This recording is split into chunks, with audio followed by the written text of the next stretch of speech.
BJP ಮಂಡಳ ಅಧ್ಯಕ್ಷರಾಗಿ ವೀರಭದ್ರಪ್ಪ ಗೌಡ ಬೋಗಿವತ್ತಿ ಅವರ ಅದ್ದೂರಿ ಪಾದಗ್ರಹಣ ಕಾರ್ಯಕ್ರಮ ಮಾನ್ವಿ ಪಟ್ಟಣದ ಧ್ಯಾನ ಮಂದಿರದಲ್ಲಿ ಏರ್ಪಡಿಸಿದ ಬಿಜೆಪಿ ಮಾನ್ವಿ ಮಂಡಳ ನೂತನ ಅಧ್ಯಕ್ಷ ವೀರಭದ್ರಪ್ಪ ಗೌಡ ಬೋಗಿವತ್ತಿ ಅವರ ಪಾದಗ್ರಹಣ ಕಾರ್ಯಕ್ರಮದ ಉದ್ಘಾಟಿಸಿ ಮಾತನಾಡಿದ ಮಾಜಿ ಸಂಸದ ಕೆ ವಿರೂಪಾಕ್ಷಪ್ಪ ಸಿಂಧನೂರು, ಮಾಜಿ ಸಂಸದ ಬಿವಿ ನಾಯಕ, ಮಾಜಿ ಶಾಸಕರಾದ ಕೆ ಶಿವನಗೌಡ ನಾಯಕ ಮಾತನಾಡಿ ಬಿಜೆಪಿ ಪಕ್ಷದ ಸಂಘಟನೆ ಭ್ರಷ್ಟ ಕಾಂಗ್ರೆಸ್ ಸರ್ಕಾರದ ವಿರುದ್ಧ ಹೋರಾಟ ಸೇರಿದಂತೆ ಇನ್ನಿತರ ಕಾರ್ಯಚಟುವಟಿಕೆಗಳಲ್ಲಿ ಪಕ್ಷದ ಅಧ್ಯಕ್ಷರು, ಪದಾಧಿಕಾರಿಗಳು, ಕಾರ್ಯಕರ್ತರು ಸರ್ವ ಸನ್ನದ್ದರಾಗಬೇಕು ಎಂದು ಕರೆ ನೀಡಿದರು.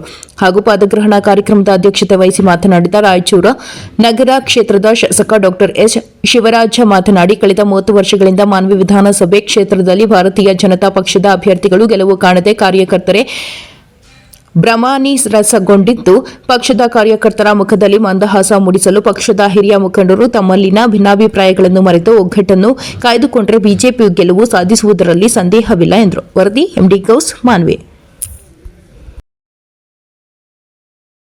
ಉದಾಸೀನ ಭಾವನೆಯಲ್ಲಿದ್ದಾರೆ ಕಾರ್ಯಕರ್ತರು. ಸರ್, ನಾವೆಲ್ಲ ದುಡಿತೀವಿ, ಅಧಿಕಾರ ಬಂದಾಗ ನಮ್ಮನ್ನು ಯಾರು ಮಾತಾಡ್ಸಿಂಗಿಲ್ಲ ಅನ್ನೋದು ಬಹಿರಂಗ ವೇದಿಕೆಯಲ್ಲಿ ವ್ಯಕ್ತಪಡಿಸಿದ್ರು ಅವತ್ತು. ಸೊ ಇದು ಆಗಬಾರ್ದು. ಇದು ಆಗಬಾರ್ದು ಅಂದರೆ ನಾವು ವೇದಿಕೆ ಮೇಲೆ ಇದ್ದ ಕೂತಂಥ ಮುಖಂಡರು ಎಲ್ಲರೂ ಸರಿಗಿರಬೇಕು. ಹಾಗಾಗಿ ನಾನು ಕಳೆದ ಕೋರ್ ಕಮಿಟಿಯಲ್ಲಿ ಹೇಳಿದೆ, ಯಾವುದೇ ಮಂಡಲ ಪದಗ್ರಹಣ ಸಮಾರಂಭ ಆಗಲಿ, ಅಲ್ಲಿ ವೇದಿಕೆ ಮೇಲೆ ಇದ್ದವೆಲ್ಲ ಮುಖಂಡರು, ಏನು ಜಿಲ್ಲೆಯ ಮುಖಂಡರಿದ್ದೀವಿ, ನಾವೆಲ್ಲರೂ ಹೋಗಬೇಕು, ಭಾಗವಹಿಸಬೇಕು, ಎಲ್ಲರ ಧ್ವನಿ ಒಂದೇ ಆಗಿರಬೇಕು.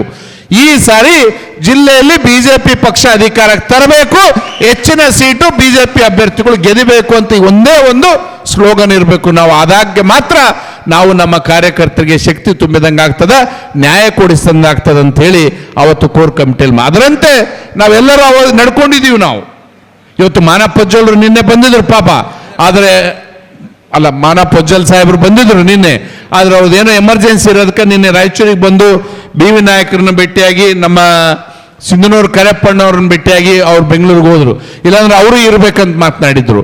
ಯಾಕಂದ್ರೆ ಇವತ್ತು ಏನಾಗ್ತದೆ, ಜಿಲ್ಲೆಯಲ್ಲಿ ಎಲ್ಲೋ ಬಿಜೆಪಿ ಒಡಕಿದೆ ಅನ್ನುವ ಭಾವನೆ ಕಾರ್ಯಕರ್ತರಲ್ಲಿದೆ. ಈ ಭಾವನೆ ತೊಲಗಿಸುವವರೆಗೂ ಜಿಲ್ಲೆಯಲ್ಲಿ ಬಿಜೆಪಿ ಶಕ್ತಿಯುತವಾಗಲಿಕ್ಕೆ ಸಾಧ್ಯ ಇಲ್ಲ ಅನ್ನೋದು ನನ್ನ ಭಾವನೆ. ಹಾಗಾಗಿ ನಾನು ಅವತ್ತು ಕೋರ್ ಕಮಿಟಿಯಲ್ಲಿ ಎಲ್ಲ ಮುಖಂಡರಿಗೆ ಹೇಳಿದೆ, ನಾವೆಲ್ಲರೂ ಹೋಗಿ ಎಲ್ಲ ಸಭೆ ತಾಲೂಕುಗಳಲ್ಲಿ ನಾವು ಪದಗ್ರಹಣ ಸಮಾರಂಭಕ್ಕೆ ಹೋಗೋಣ. ತದನಂತರ ನಾವು ಜಿಲ್ಲೆಯ ಕಾರ್ಯಕ್ರಮವನ್ನು ದೊಡ್ಡ ಮಟ್ಟದ ಕಾರ್ಯಕ್ರಮ ಮಾಡ್ತೀವಿ. ಆ ದೊಡ್ಡ ಮಟ್ಟದ ಕಾರ್ಯಕ್ರಮ ಮಾಡಿ ಸರಿಸುಮಾರು 50,000 ಜನರನ್ನು ಸೇರಿಸಿ ರಾಜ್ಯದ ಮುಖಂಡರು, ಕೇಂದ್ರದ ಮುಖಂಡರು ಎಲ್ಲರನ್ನ ಕರೆಸುವಂಥ ಕೆಲಸನೂ ನಾವು ಮಾಡ್ತೀವಿ ಅಂತ ಹೇಳಿಕ್ಕೆ ಬಯಸ್ತೇನೆ. ನಾನು ಒಂದೇ ನಿಮಗೆ ವಿನಂತಿ ಮಾಡೋದು, ನೀವು ಯಾರು ಶಿವರಾಜ್ ಪಾಟೀಲ್ ಫಾಲೋವರು, ಬ್ಯಾಗೋಡ್ ಬಸವನಗೌಡರು ಫಾಲೋವರು, ಮಸ್ಕಿ ಪ್ರತಾಪ್ ಗೌಡರು ಫಾಲೋವರ್ ಆಗೋದು ಬೇಕಾಗಿಲ್ಲ. ನೀವು ಫಾಲೋವರ್ ಆಗಬೇಕಾಗಿದ್ದು ಬಿಜೆಪಿ ಪಕ್ಷದ್ದು, ಬಿಜೆಪಿ ಮುಖಂಡರದ್ದು, ಭಾರತ ದೇಶದ್ದು, ಕರ್ನಾಟಕ ರಾಜ್ಯದ್ದು. ಇಷ್ಟೇ ನೀವು ಆಗಬೇಕಾಗಿರೋದು. ನೀವು ಯಾರೋ ಒಬ್ಬ ವ್ಯಕ್ತಿಯ ಹಿಂಬಾಲಕರಾದರೆ ನಿಮಗೆ ಮಹತ್ವ ಬರಂಗಿಲ್ಲ, ನಿಮ್ಮ ಅಭ್ಯರ್ಥಿ ಗೆಲ್ಲಂಗಿಲ್ಲ.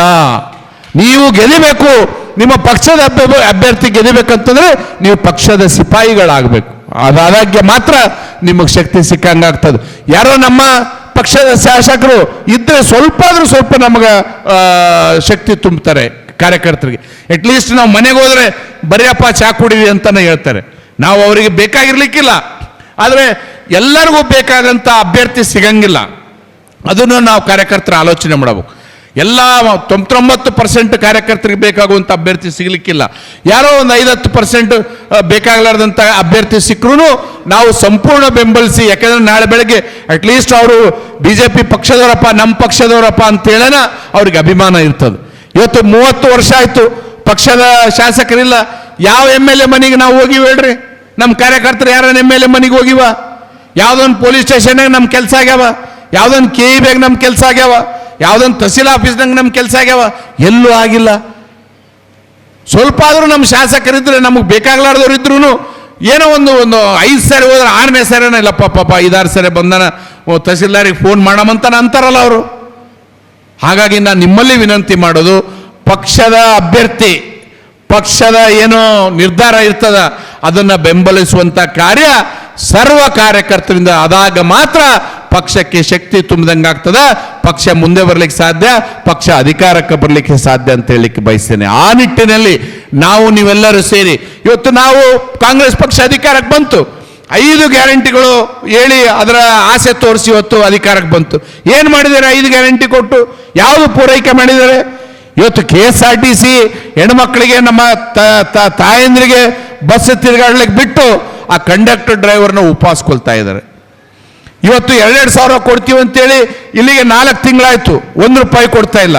ಅದು ಹೆಂಗೆ? ಜನರಿಗೆ ಲಂಚ ಕೊಟ್ಟಂಗೆ ಮಾಡ್ತಾರೆ. ಯಾವುದನ್ನು ಎಲೆಕ್ಷನ್ ಬಂದಾಗ ಮಾತ್ರ ಇವರು ದುಡ್ಡು ಹಾಕುವಂಥ ಕೆಲಸ ಮಾಡ್ತಾರೆ.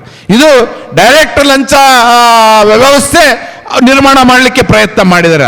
ಆದರೆ ಈ ಸಾರಿ ನಮ್ಮ ತಾಯಂದ್ರು ಯಾರ ಮಾತು ಕೇಳಂಗಿಲ್ಲ. ಹೋದ ಸಾರಿ ಏನೋ ಮೋಸ ಹೋಗಿರ್ಬೋದು, ಈ ಸಾರಿ ತಿರುಗಿಸಿ ಕಪಾಳ ಹೊಡೆಯುವಂಥ ತೀರ್ಮಾನ ಈಗಾಗಲೇ ನಮ್ಮ ತಾಯಂದ್ರು ಮಾಡಿದ್ದಾರೆ ಅಂತ ಹೇಳಲಿಕ್ಕೆ ಬಯಸ್ತೇನೆ ನಾನು. ಇದು ಇಲ್ಲದೆ ಇವತ್ತು ಇಷ್ಟೊಂದು ರೇಟ್ಗಳು, ಎಲ್ಲ ರೇಟ್ ಬಹುಶಃ ಗಾಳಿ ಬಿಟ್ಟರೆ ಎಲ್ಲ ರೇಟ್ಗಳು ಏರಿಸಿದ್ದಾರೆ. ನೀರು, ಹಾಲು, ಕರೆಂಟು, ರಿಜಿಸ್ಟ್ರೇಷನ್ ವ್ಯಾಲ್ಯೂ, ಎಂಡ, ಸರಾಯಿ, ಡೀಸೆಲು, ಪೆಟ್ರೋಲು, ಹುಟ್ಟಿದ್ದು ಸತ್ತಿದ್ದು ಸರ್ಟಿಫಿಕೇಟ್ಗಳಿಗೆ, ಪ್ರಮಾಣ ಪತ್ರಕ್ಕೆ, ಸರ್ವೆ ಹಾಕಿದರೆ ಎಲ್ಲವೂ ರೇಟ್ ಏರಿಸಿದ್ದಾರೆ. ಆದರೆ ಎಲ್ಲಿಗೆ ಹೋಗ್ತದೆ ದುಡ್ಡು? ಇವರ ಭ್ರಷ್ಟಾಚಾರ ಮಿತಿ ಮೀರಿದೆ. ಇವರು ಭ್ರಷ್ಟಾಚಾರ ಎಷ್ಟು ಮಿತಿ ಮೀರಿದೆ ಅಂದರೆ, ಇತಿಹಾಸ ಭಾರತದಲ್ಲಿ ಇಷ್ಟು ಭ್ರಷ್ಟ ಪಕ್ಷ, ಇಷ್ಟು ಭ್ರಷ್ಟ ಸರ್ಕಾರ ನಮ್ಮ ಜೀವನದಲ್ಲಿ ಎಂದೂ ನಾವು ನೋಡಿಲ್ಲ, ನಮಗೆ ರಾಜಕೀಯ ಜ್ಞಾನ ಬಂದಾಗಲಿಂದ ಅಂತ ಹೇಳಿಕ್ಕೆ ಬಯಸ್ತೇನೆ ನಾನು. ಇವತ್ತು ನಮ್ಮ ಪಕ್ಷ ಅಧಿಕಾರದಲ್ಲಿದ್ದಾಗ ಇವರು ನಮ್ಮ ಮೇಲೆ ಅಪಾದ ಮಾಡಿದ್ರು 40% ಅಂತೇಳಿ. ಇವತ್ತು 80% ಬಂದ್ಬಿಟ್ಟಿದೆ. ನೀವು ಯಾರಾದ್ರೂ ನಿಮ್ಮ ಮನೇಲಿ ಗುತ್ತಿಗೆದಾರ ಇದ್ರೆ ಕೇಳ್ರಿ. ಇವರು ಲೆಟರಿಗೂ 5,000 ಸಾವಿರ 10,000 ಸಾವಿರ ಇಸ್ಕೊಂತಾರೆ. LOCಗೆ ಬೇರೆ ದುಡ್ಡು, ಅಪ್ರೂವಲಿಗೆ ಬೇರೆ ದುಡ್ಡು, ಗ್ರಾಂಟಿಗೆ ಬೇರೆ ದುಡ್ಡು. ಇವ್ರು ಮಾಡುವಂತ ಭ್ರಷ್ಟಾಚಾರ ನೋಡಿದ್ರೆ ಇನ್ನೂ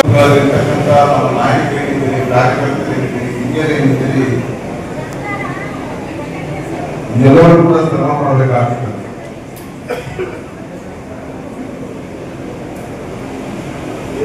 ಎಲ್ಲರೂ ಹೆಚ್ಚೆಚ್ಚು ಶ್ರಮ ಪಟ್ಟಾಗ ಮಾತ್ರ ಪಕ್ಷಕ್ಕೆ ಶಕ್ತಿ ಬರಲಿಕ್ಕೆ ಸಾಧ್ಯ ಇದೆ. ನಿಮ್ಮ ಗ್ರಾಮಗಳಲ್ಲಿ ಪಕ್ಷವನ್ನ ಯಾವ ರೀತಿಯಾಗಿ ಆಂತರಿಕವಾಗಿ ಗಟ್ಟಿಗೊಳಿಸಲಿಕ್ಕೆ ಸಾಧ್ಯ ಇದೆಯೋ ಆ ರೀತಿಯಲ್ಲಿ ಕಾರ್ಯಕರ್ತರು ಕೆಲಸ ಮಾಡಲಿಕ್ಕೆ ಸ್ಟಾರ್ಟ್ ಮಾಡ್ರಿ. ನಿಮ್ಗೆಲ್ಲ ಗೊತ್ತಿರುವ ಹಾಗೆ ರಾಜಕೀಯ ಪಕ್ಷವನ್ನ ಎಷ್ಟು ಕಟ್ಟಿದ್ರು ಕೂಡ ದಿನಾಲು ಕಟ್ತಾನೆ ಇರಬಹುದು. ಹಾಗೆ ದಿನಾಲು ವೀಕ್ ಆಗ್ತಾ ಇರ್ತದೆ. ಎಷ್ಟೇ ಪಾರ್ಟಿ ಗಟ್ಟಿಗೆ ಕಟ್ಟಿದ್ರು ಕೂಡ ಒಂದು ರೀತಿಯಲ್ಲಿ ಒಂದ್ ಕಡೆ ನಮಗೆ ದಿನಾಲು 10% ಪ್ಲಸ್ ಆದ್ರೆ ದಿನಾಲು 1% ಮೈನಸ್ ಆಗ್ತಾ ಇರ್ತದೆ. ರಾಜಕೀಯ ಸಂಘಟನೆ ಅಂದ್ರೆ ಹಾಗೆ. ಹೀಗಾಗಿ ಮಾನ್ವಿ ವಿಧಾನಸಭಾ ಕ್ಷೇತ್ರದಲ್ಲಿ ಬರ್ತಕ್ಕಂಥ ಶಿರವಾರ ತಾಲೂಕು ಮತ್ತು ಮಾನ್ವಿ ತಾಲೂಕಿನಲ್ಲಿರ್ತಕ್ಕಂಥ ಭಾರತೀಯ ಜನತಾ ಪಕ್ಷದ ಕಾರ್ಯಕರ್ತರು ಪಕ್ಷವನ್ನ ಗಟ್ಟಿಗೊಳಿಸೋದ್ರ ಕಡೆ ಗಮನ ಕೊಡಿ.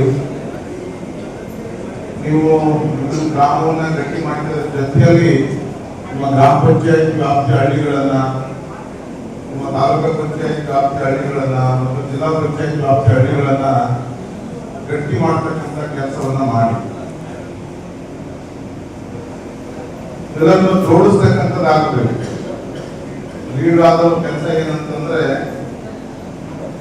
ಎಷ್ಟೇ ಮನುಷ್ಯನಿಗೆ ನೋವುಗಳಿದ್ರು ಕೂಡ, ಏನೇ ಆತನಿಗೆ ಬೇರೆ ಕಾರ್ಯಕರ್ತರ ಬಗ್ಗೆ ಆಗಲಿ ಅಥವಾ ಯಾವುದೇ ನಾಯಕರ ಬಗ್ಗೆ ಆಗಲಿ ಏನೇ ಬೇಜಾರಿದ್ರು ಕೂಡ ಪಕ್ಷದ ಕಡೆ ಗಮನ ಕೊಟ್ಟು ಜೋಡಿಸ್ತಕ್ಕಂಥ ಕೆಲಸ ಮಾಡಬೇಕು. ಯಾವಾಗ ಜೋಡಿಸ್ತಕ್ಕಂಥ ಕೆಲಸ ಹೆಚ್ಚೆಚ್ಚು ಮಾಡ್ತಾ ಹೋಗ್ತೀರಿ ಅವಾಗ ಪಕ್ಷ ಗಟ್ಟಿ ಆಗಲಿಕ್ಕೆ ಸಾಧ್ಯ ಇದೆ. ಹೀಗಾಗಿ ಇವೆಲ್ಲ ಕಾರ್ಯಕರ್ತರು, ನಾನು ಹೋದ ಬಾರಿ ವಿಧಾನಸಭಾ ನಾಮಪತ್ರ ಸಂದರ್ಭದಲ್ಲಿ ಬಂದು ನಾನು ಕೂಡ ಹೇಳಿದ್ದೀನಿ, ಸರಿ ಏನಾದರೂ ಮಾಡಿ ನೀವು ನಿಮ್ಮಲ್ಲಿ ಅವಕಾಶಗಳು ಬಹಳ ಇವೆ. ಮಾನ್ವಿ ವಿಧಾನಸಭಾ ಕ್ಷೇತ್ರದಲ್ಲಿ ಜಯಗಳಿಸ್ತಕ್ಕಂಥ ಅವಕಾಶಗಳು ಬಹಳ ಇರೋದ್ರಿಂದ ನೀವು ಹೆಚ್ಚು ಪ್ರಯತ್ನ ಮಾಡಿ ಅಭ್ಯರ್ಥಿನ ಗೆಲ್ಲಿಸ್ತಕ್ಕಂಥ ಕೆಲಸ ಮಾಡಿ ಅಂತಕ್ಕಂಥ ಮಾತನ್ನ ನಾನು ಕೇಳಿಕೊಡ್ತೀನಿ. ಬಹುತೇಕ ನಾನು ಅನ್ಕೊಂಡಿದ್ದೆ ಈ ಬಾರಿ ಮಾನ್ವಿ ವಿಧಾನಸಭಾ ಕ್ಷೇತ್ರದಲ್ಲಿ ಬಿಜೆಪಿಯನ್ನು ಗೆಲ್ಲಿಸ್ತೀರಿ ಅಂತಕ್ಕಂಥ ಭಾವನೆ ನನ್ಗಿತ್ತು. ಆದರೆ ಚುನಾವಣೆ ಫಲಿತಾಂಶ ನೋಡಿದಾಗ ಅಲ್ಪ ಮತಗಳ ಅಂತರದಿಂದ ಅಭ್ಯರ್ಥಿ ಸೋಲುವಂತಾಯಿತು. ಸಹಜ ಇರ್ಬೋದು, ಸುಮಾರು 30-40 ವರ್ಷಗಳಿಂದ ಭಾರತೀಯ ಜನತಾ ಪಾರ್ಟಿಗೆ ದುಡಿತಕ್ಕಂಥ ಕಾರ್ಯಕರ್ತರಲ್ಲಿ ಸಹಜವಾದ ಒಂದು ಇದೆ ನಿಮ್ಮಲ್ಲಿ. ನಾನು ಹೆಚ್ಚು ಕ್ಷೇತ್ರದಲ್ಲಿ ಸಂಪರ್ಕ ಇರೋದ್ರಿಂದ ಯಾವತ್ತು ಹೇಳ್ತೀವೋ ಬಿಜೆಪಿ ಅಂತಕ್ಕಂಥ ಒಂದು ಮನೋಭಾವ ನಿಮ್ಮಲ್ಲಿದೆ ಜನರ ಹತ್ರ.